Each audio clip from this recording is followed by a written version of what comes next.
Hello అండి, అందరికీ నమస్తే. అందరు ఎలా ఉన్నారు? నేను ఒక హెల్దీ డెజర్ట్ ట్రై చేశాను. రిజల్ట్ మాత్రం మైండ్ బ్లోయింగ్. అసలు మకానాని క్యారెట్స్తో యాడ్ చేస్తే ఇంత క్రీమీ అండ్ డిలీషియస్ డెజర్ట్ వస్తుందని నేను కూడా ఎక్స్పెక్ట్ చేయలేదు.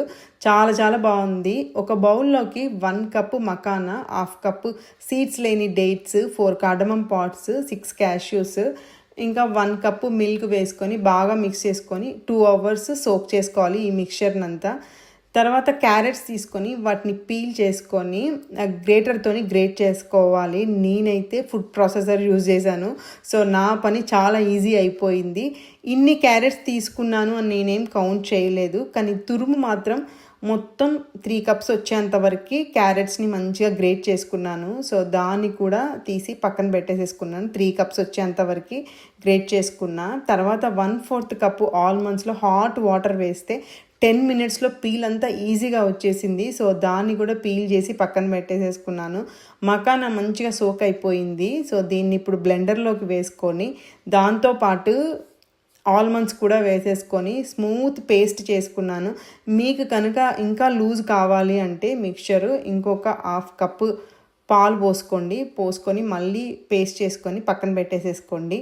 ఇప్పుడు ప్యాన్లోకి 1/4 కప్పు గీ వేసుకొని 1 tablespoon chironji seeds, 1 tablespoon pumpkin seeds, 1 tablespoon pistachio వేసుకొని మంచిగా ఫ్రై చేసి వాటిని తీసి పక్కన పెట్టేసేసుకోండి. సేమ్ ప్యాన్లోకి నేను చెప్పినట్టుగా 3 కప్స్ క్యారెట్ తురుము వేసుకొని మంచిగా గీలో ఫ్రై చేసుకోవాలి. ఒక 2-3 నిమిషాలు మంచిగా ఫ్రై చేసుకుంటే ఫ్రై అయిపోతుంది.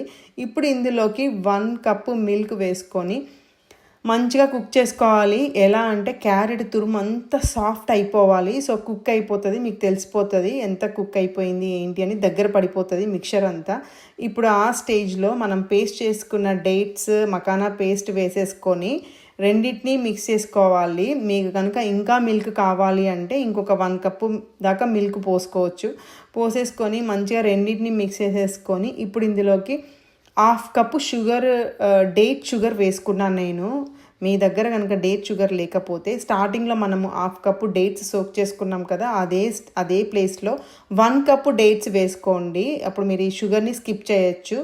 నా దగ్గర ఉంది కదా అని హాఫ్ వేసుకున్నాను. తర్వాత డ్రై ఫ్రూట్స్ వేసేసుకొని తినే ముందు రెఫ్రిజిరేట్ చేసుకోవాలి. లైక్ 2-3 అవర్స్ చేసుకుంటే చల్లటి క్యారెట్ హల్వా రెడీ అయిపోయింది. నేనైతే మంచిగా హనీ వేసుకొని తిన్నాను. నన్ను అడిగితే మీరు మాత్రం వెనిలా ఐస్ క్రీమ్ వేసుకొని తినండి, సూపర్ ఉంది అసలు. అది కూడా అసలు షుగర్ లేదు, కోవా లేదు, ఏమీ లేదు, కానీ క్రీమీగా వచ్చింది మకానా వల్ల. మీరు కూడా ట్రై చేయండి. Thanks for watching.